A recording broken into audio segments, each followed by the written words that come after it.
Hello, FlexBoatBrew.com here, bring you more standard action with new decks. Well, not as much, at least the one on the left is a new one, so it's Blue-White Tempo. So basically the best cards from those colors and most important metagame calls in terms of card choices. And on the right side of the screen, that's Abzan Aggro, like the list of the winner of the last Pro Tour. Last week I managed to record this and a couple more matches for standard, so tune up for that this week. Also, I'm gonna cover in some articles and on the video data analysis for modern portion of the States Championships, which were basically the weekend before, so that's like 1.5 weeks ago basically. So if you don't like only standard but also you enjoy some modern, so look up for that later on this week. And as for now, this is our kinda kitchen table with some brews and some proven established decks of the new standard. Don't want to describe you a lot about that Blue-White Tempo, you would see it for yourself. It's not as fast as you can build it, but it's one possible route.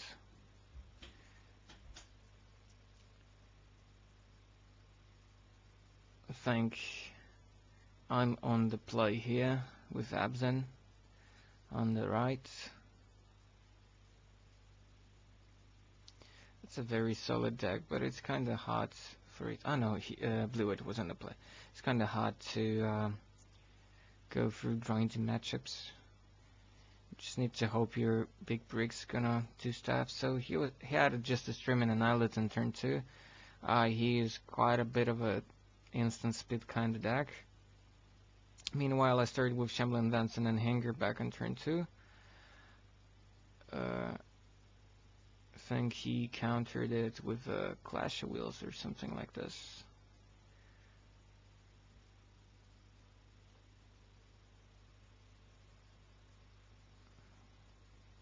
I think that's what happened.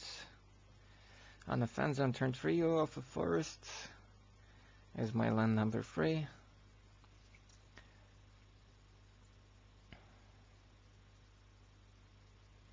He's just covering up with a silk wrap, nothing special.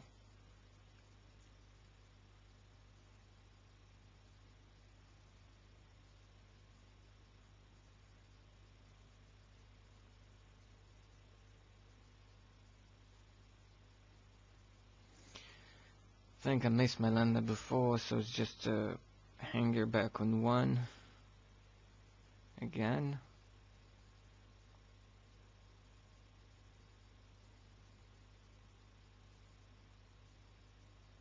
I know I had the 4th land, okay. So why didn't I get it on... Okay, I guess I just wanted to have 2 threats in play. That's about it. Against the deck with some counter magic and some removal, yeah, I guess that was a good play.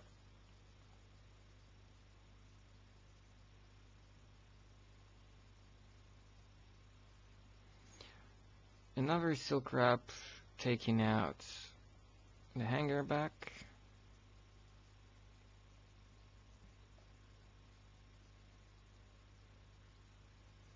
Fetch an end of turn.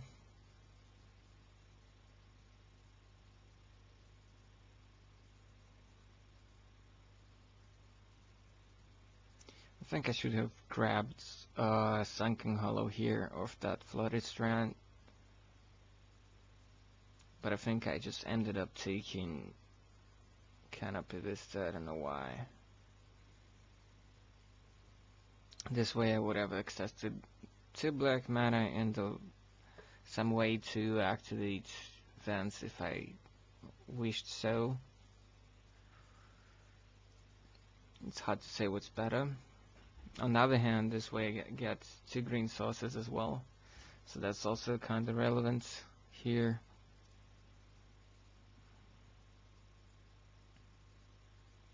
A lot of the spells in the decks are just like Abzan color, so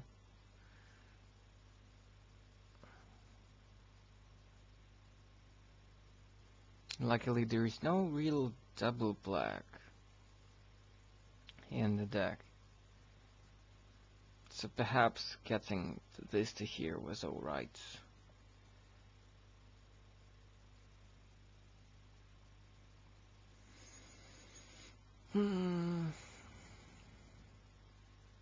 Yeah, I think like this build, apart from few prints, has just one main deck soaring over one Gideon. Because everybody needs like up to a playset of Gideons right now. That's a bit disturbing. So the winning list of the PT had for Gideon's main one soaring sideboard. Here is just one more soaring over one Giddy main deck. So pumped the Warden, smashed in for 3 damage. Fetching again, this time with a Windstorm Heath. And the problem with the Heath, it can't really fetch Black Souls, while the Flooded Strand can.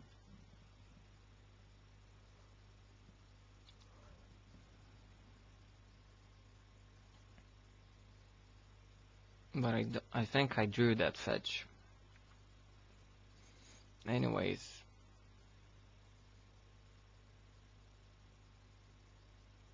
I think he had just 6 mana going, and I just cracked the fetch and cast Abzan Charm to draw 2 at the end of his turn.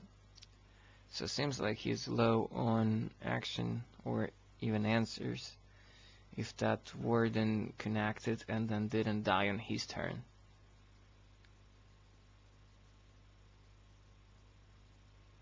Yep.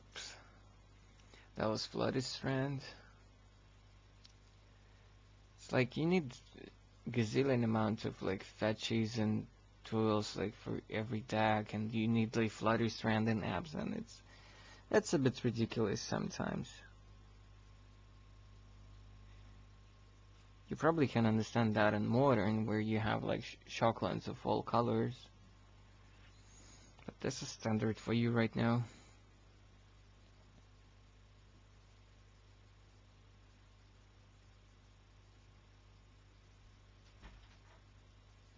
So we're fixing the proxies. A friend of mine who built that deck got the cards, so with the Flooded Strand instead of whatever, I just got Sunken Hollows. That's what it's supposed to be, so we quickly replace that so that you get a proper visual representation of the card. Trying to smash in for 3 more with the Warden. I have some action in hand, but I kinda want him to spend some cards here.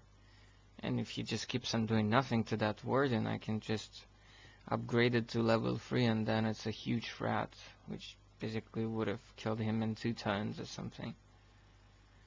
So yeah, he allows the level 2 and smashed it in for 3 damage as well. So he fell down to 14. I went back to 18 after Abzan Charm and the fetches. Then on his turn he plays a Morph. And because I helped him to build his deck, I know that the only like main deck with Morph in his deck is a 1 copy of Stratus Dancer. So end of turn, I'm basically battling out the flip, the unmorph, to make him basically tap out, and so that the coast would be clear for any other spells. Also, this cleans up the path basically for the transformation of my Warden.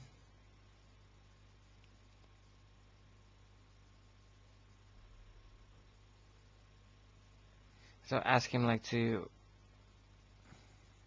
push the lands a bit further to the camera. And yeah, 2 mana's up. At least he cannot counter it.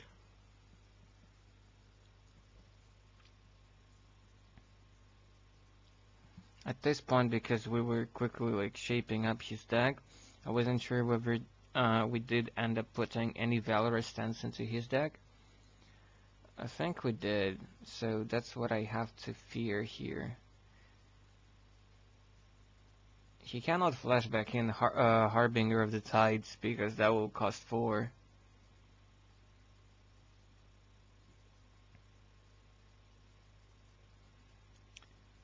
He does have main deck Stasis Snare as well, but onto it's not really fearsome.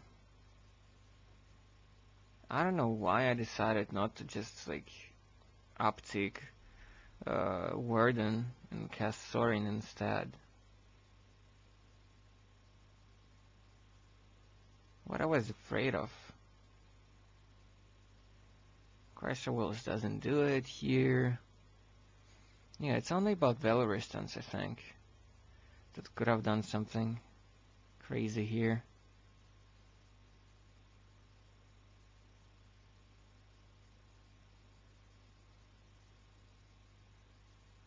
Why did I play it out like that?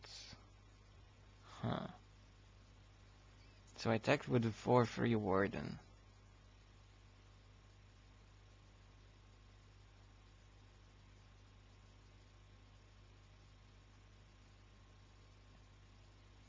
And then what? Abzan Chairman, his guy. Huh. Before the blocks. I don't think that was a good sequence. Well, maybe I'm mistaken something here.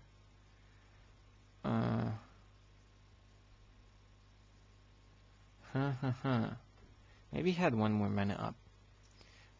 But I think like that was about it. You see just those 2 streams untapped.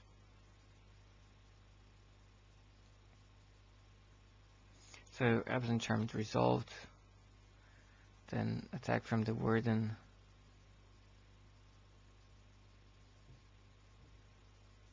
Disperse. Oh my god, yeah. Like we took out a lot of like really weird cards from his deck. But we left like 1 Disperse and 1 of something else. Tempo-ish, bouncy, thingies, spells. And that was a bit crazy here. So as it turns out, like this turn was actually fun for me. It would have been like a total waste of like all the mana and everything if I would just try to upgrade my guy like for the last level. He just passed the turn again with a buttload of mana up. You see a Haven there. So he does play like 4 main deck Ojutai. So he's like tempo controlish deck, which actually wants to kill you relatively quickly. So I just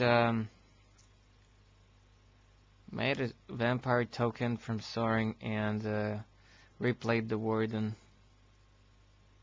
And that's about it.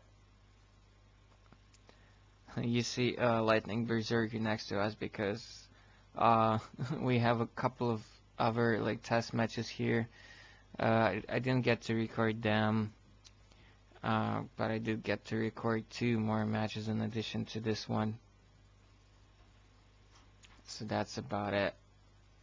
So thinking of my turn, waiting for a proper token and figuring out like what's the play. I don't think I had many cards left in my hand, but I had to be careful how I tap out. So there are very many things what I could have done on this turn, considering how much untapped mana he got. I started off with by casting a Siege Rhino, so draining 3 life here, then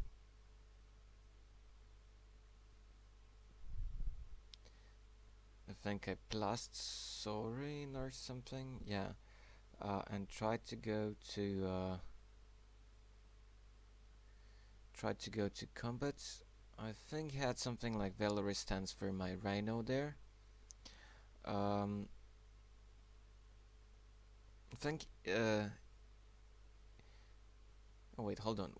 Oh yeah, sorry for that. I get confused. So yeah, it was his turn. So end of turn, like he actually so stands my Rhino, then casts Ojutai, and now it's end of my turn. I'm fetching up with the Strand and leveling up the Warden. So it's free now, yet without any abilities. Basically, if I just blast Soaring here, attack with my Warden, he will trade if he blocks with Ojutai here, for example. So, just testing out waters. I cast Gideon here. If Gideon does not resolve here, then I would be tempted to minus Soaring to get another vampire maybe. I immediately like cashed in Gideon for the emblem. Here I'm just waiting like to grab the emblem from my friend at the same table. Yeah, and now like since that happened, yeah, like after the emblem, then I had enough mana to animate Shambling Vance, which is already 3/4 thanks to the emblem. And then if I just simply blast my Soaring here, then each of my creatures will be able to trade for Ojutai if he blocks any of them. And I will be attacking with 3 creatures here. He has some untapped mana, 3 to be exact, and it would have to be some instant removal here. And then he would still be forced. Yeah, he would still be forced to block. Is that right? No, like he would be going down to 1 if he has like another instant removal here and blocks. I'll be gaining like buttload of life here in the process anyways. On the other hand, if he gets the removal, then falls down to 1, something like this, then he can kill my Ojutai on the backswing. So I put in the proper vamp token here. But I think like 1 stance already is out, and he only like ran 2 between main deck and sideboard as I remember. Meanwhile, clarifying what happens early in this match, on turn 2, my Hangerback was actually countered by Silumgar score, not Clash of Wills. The list doesn't play Clash, although it's definitely might. So he blocks with Ojutai, end of turn, cracks the fetch, and brings back Ojutai back to his hand. But there are so few things that I actually can pull him out of this. One of which is Harbinger of Cause. So I would have just 2 attackers next turn most likely, but he has to do something with both of them, so probably blocking one of them with Ojutai.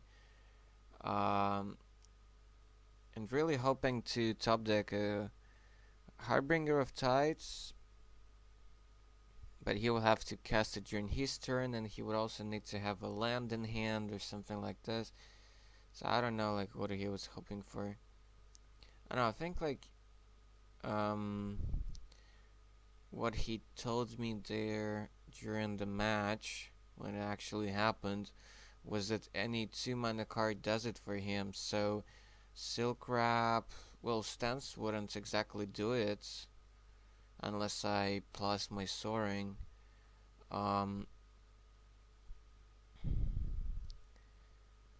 What else was it? Okay, so he flashed on camera like that he drew the Stasis Snare. That's 3 mana. That doesn't do it. Like, if only if he would have one more land. Or just draw a Silk Wrap instead, or a Harbinger. So yeah, he had quite a few outs to actually well, not exactly stabilize, but stay in the game.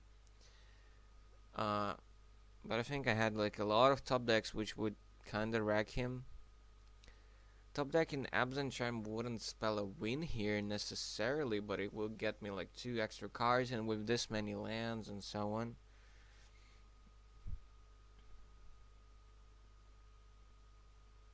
I think it was okay there.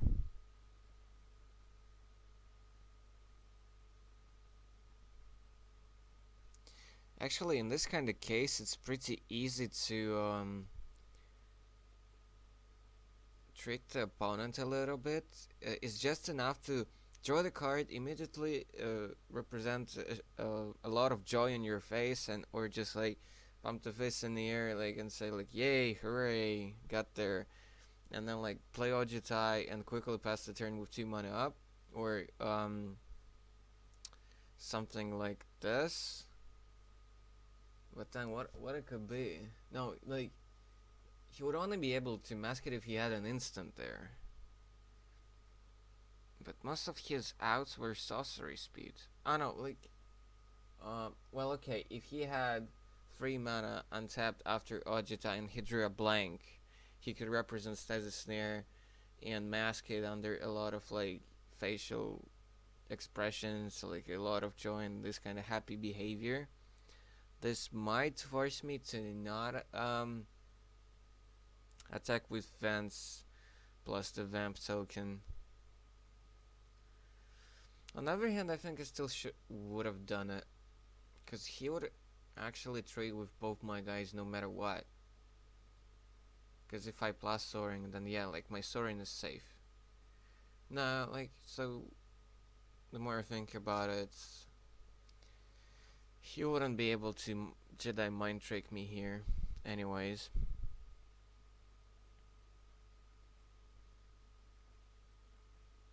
So shuffling for the next game.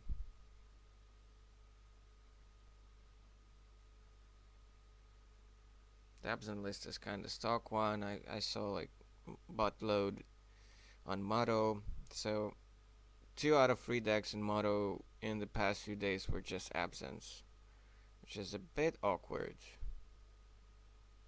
Though right now, like, the ramp decks are a bit more popularized, so that might do it. So that might diversify the metagame a little bit.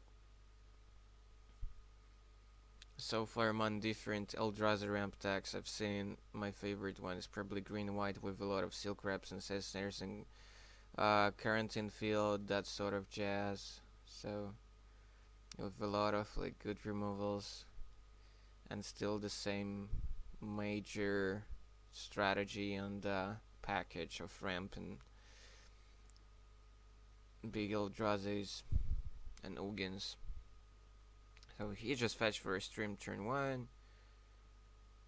My turn 1 was just to fetch, and then I was actually considering like maybe to go for a Juris Reward in turn 1. I don't know, what was my first person? I don't think I had on any turn 1 play, otherwise like I would do it. Face up Stratus Dancer from him, signifying that either he didn't get his 3rd land, or he has a lot of things to do in the later turns, and unlike face up Den Protector or Dragon Slayer, this guy has evasion, playing against a deck with a lot of land creatures. I mean ground creatures. I'm here casting Den Protector, but in my case it's a factor of having a lot of action in the later turns and no 2-drop. So exchanging attacks here. Bow down to 17 because of fetches and stuff. Then I attempt to fetch up a 3rd land and cast an Offensa. He fetches up in response. The fact that Sizes Snare has flash is so huge. Here he didn't fetch a second white source, which is interesting. I know it was polluted delta. He could have fetched another stream, but it would come into play tapped. Okay, so he just countered it with that 3 mana awaken counterspell. Cracking in with Stratus Dancer again. Passing the turn. I think we forgot to count his fetch here. Or did we? No, we counted it in, I think. No, we didn't. He actually should be one life point lower. I don't think we counted his second fetch here. Because 2 attacks and his first fetch, and he cracked 2, so nope. So Ojutai on turn 5 is decent. It can block Den Protector, but if I have like an Abzan Charm, that would be very brutal. Attacks, counter on Den Protector for Mana Fenza. He blocks the 3/2 Den Protector. Then I do some Mambo Jumbo. I cast Tremoka's Command, and on the Fenza fights the Stratos Dancer, and I put an extra counter on Den Protector. So, nice 2 for 1 here. Nice 2 for 1. Well, he kinda should have played around it, but then he would fall down to like 8. That's not great. Icefall region, locking up Anafenza, so the core of the deck, like 4 Ojutai, is not enough to justify scoring in this kind of deck. So, and Regent is a good tempo card, of which there are like 2 or 3 copies main, in addition to 4 Ojutais. So, Regent cracked in for 4. Then he played another Ojutai, and now I'm actually in a pretty tough spot. I can maybe like do something about Regents, but no. So I got my 4th land, but not the 5th. To actually cast something like Absent Charm on the Regents, and pay extra 2 to actually make it do stuff. So forced to cast a Siege Rhino, falling down to 2 after his attacks. Second Siege Rhino is not little, even if like it resolves and the first one actually gets there. So I'm really in a tough spot here.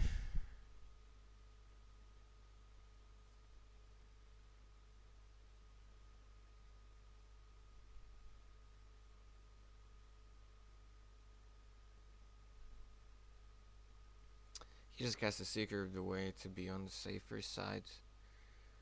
Mana Fenza still doesn't untap, so I cannot even represent little. And Seeker is blocking my way as well, so yeah. There is not much I could do here against an army of these kind of creatures. I think I had an Absent Charm at this point in my hand, but no 5th land. And even if I had it here, it wouldn't be enough. Him at 8 was too much.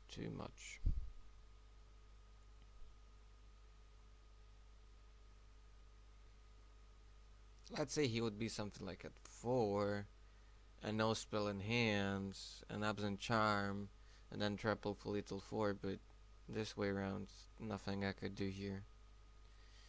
So I just attacked out of desperation just to, I don't know, do things. I might as well just extend the hand here, or just scoop my cards up. Yeah, I think I had a second Rhino and an Absent Charm, but he just casts Dig so that he can grow his Seeker and gain some life here to eradicate all the odds of losing here, even though it would take up like some ridiculous cards which a stock list doesn't play.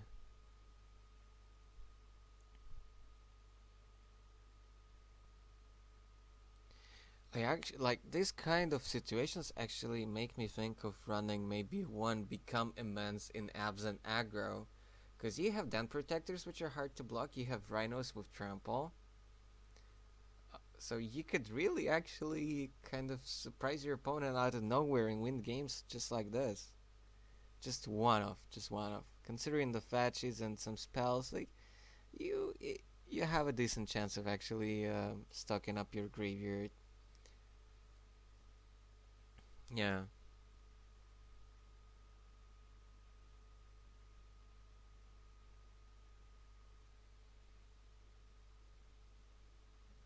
It can also even like nullify something like complete disregard on your hanger back or things like that. Oh yeah, okay. So I was still alive. I was forced to attack because um then I could get like win my truck. So now I'm here in the champ block duty, but then he just had a stupid like bounce with the awaken for my token, so to get through. Show him absent charm, but it wasn't enough. I would be dead to Ojutai. I had Sorin and second round in my hand, but that would be too late. So he had to have like end removal here. So that was my only hope. Oh well. Of course, we later took out this pesky bounce card and this purse. Even though it's a tempo deck, it still didn't feel like it belonged to this deck. There were better options, just more of actual removal. So you see a sideboard in here. His sideboard is a little bit random, like not really not well constructed as of yet, because he just started figuring out decent playable build for this blue-white tempo deck. So there are a lot of possibilities and good options, but I think before we started playtesting the deck, we figured a very solid sideboard which should cover all the major possible big threats, so should be okay.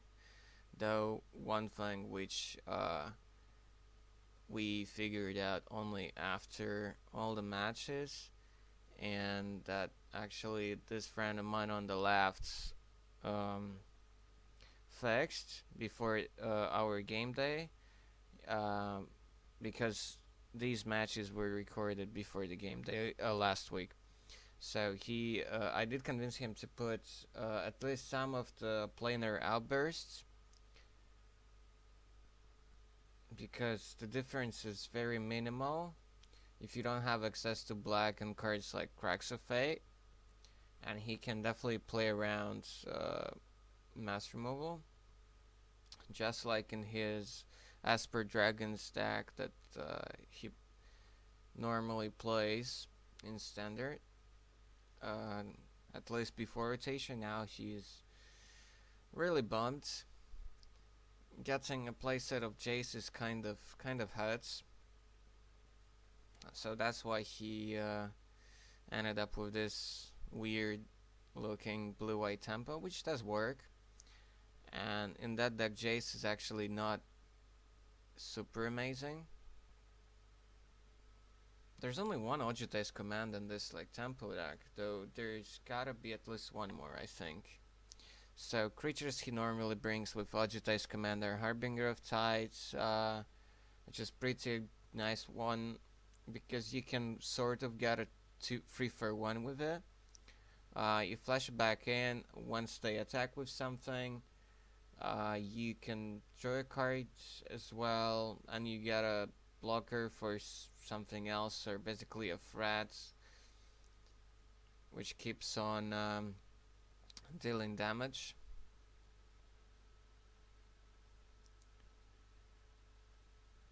Yeah, and it's also a complete blowout without the command, just casting it on 4 with flash against a Tarkarat. this friend of mine with this blue-white tempo, he actually finished the game day at 3-1-1. It was a small one, but still. And he was saying that he kept on wrecking our other friend with a Tarkaret. The guy just kept on trying out to go all in on the combo and just got trapped by this interaction. So just pumping his guy, Timur Battle Rage become a man, and etc. And just like, oops, Harbinger, sorry, bouncing back your guy. Nice, like 3-4-1. So here he started first, Shambling Vans. He just started off with a stream. The blue-white deck doesn't really have that many 1-drops, if any. And I don't think it needs any.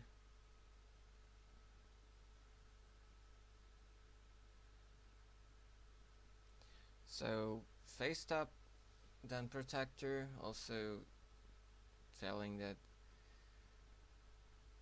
I might have better use for my mana later on. Seeker of the Way. Bashing in with Den Protector here. There's no need for him to block unless his hand is low on answers. So he takes the 2 here. My third land is a tapped one, sadly. Which means I gotta just pass the turn here. That's the problem with Abzan decks sometimes. Like, those dual lands actually slow you down a little bit. And then, even though you have a few 2-drops, but you have so many 3s and 4s and so on. That's one of the main weaknesses of Abzan, I think. Smashing in with Den Protector again. He takes it. The turn before, like, he's kicked me with the Seeker, which is a little bit strange, but he's a tempo deck after all. Cracking Strand for planes here.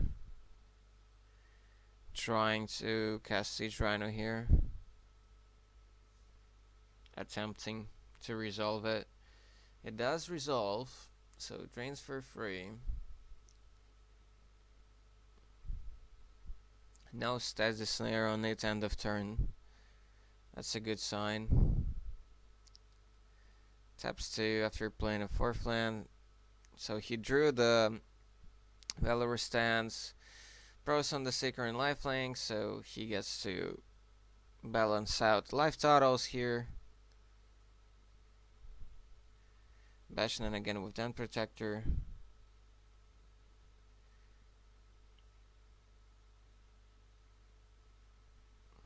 Could have attacked here with Shambling Vents, but that didn't seem great. Attempting Gideon here. In response, he cracks this fetch. So I'm assuming something like Disdainful Stroke here or Negate. Because I had 1 mana up, like, to pay for Silumgar's core unless he had a dragon to reveal. But the Gideon actually resolved, which was a huge surprise for me.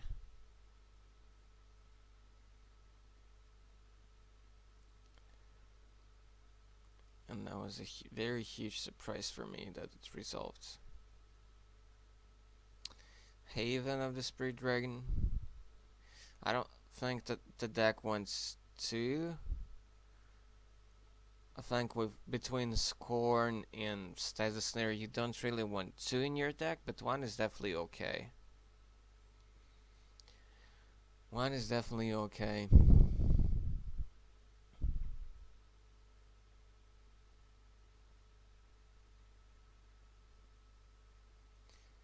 As per lists, first of all, they play more lands, and they also have way more tools to actually prolong the game, so that running 2 Havens in Esper is not absolutely terrible. So he opted for Icefall Regent. locking my token, but I actually think that he should have rather locked the Den Protector here. I didn't have an Abzan Charm, so I animated Gideon and attack with it. That allowed me to raid in a Wind Matrock.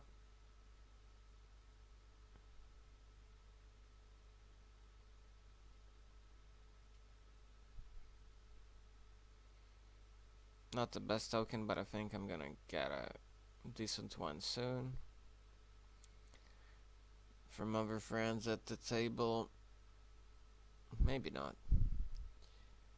So now I have blockers for his Regent, threatening to unlock the token from Giddy. He can't really attack with Seeker. Yeah, he's in a really tough spot here. He's in a really tough spot here.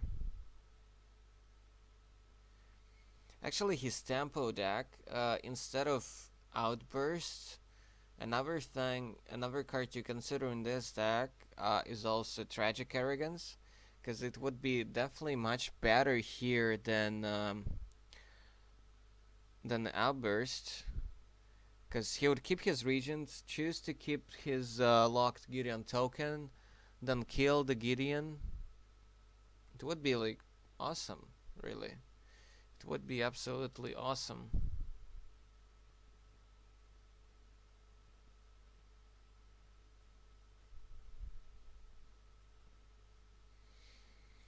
Attempting to cast Sorin here now. This thing, it's a disdainful stroke. So that's a bit sad, but I'm still in a very good spot here. Even though he gets to grow his Seeker. Estimate a little bit how he blocks, and then animate Gideon gaining free from Wind Matrock. So he has to do something here. He has to do something here.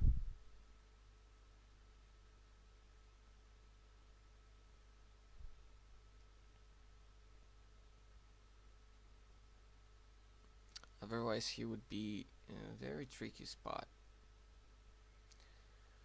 So he blocks the actual bird with the Regent, taking 8, falling down to 1. Now my token is unlocked.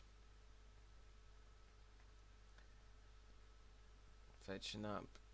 Well, basic forest here.